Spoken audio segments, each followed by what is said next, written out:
Hello guys, स्वागत आहे तुमचं माझ्या नवीन मिनी ब्लॉगमध्ये. नेते घेतलेल्या आहेत मिनी चपात्या बनवायला. सो भरपूर दिवसानंतर ब्लॉग टाकत घेतला आहे.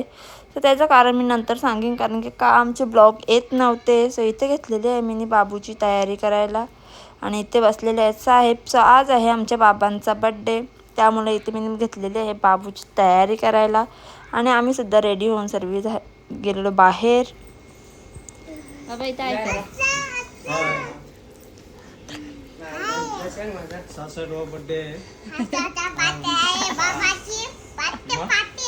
पार्टी आहे.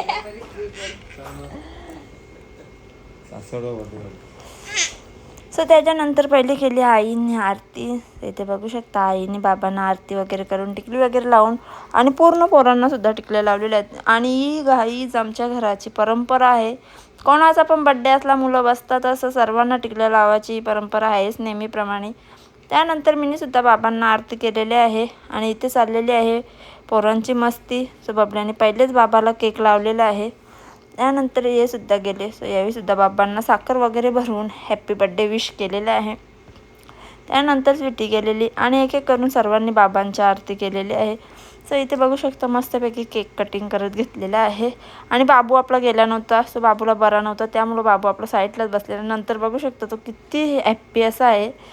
त्यानंतर आईने बाबांना केक भरवला. त्यानंतर बाबांनी आईला भरवला. असं मस्तपैकी त्यांचे फोटोशूट वगैरे केले.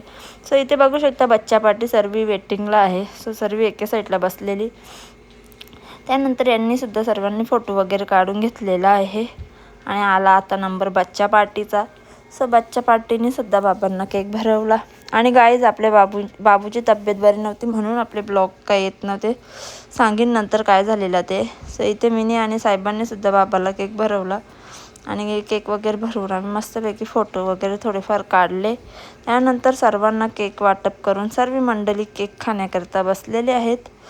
सो चला गाईज, आजच्या मिनी ब्लॉगचा एंड इथेच करते. कमेंट करून नक्की सांगा कसा वाटला ते. Bye bye.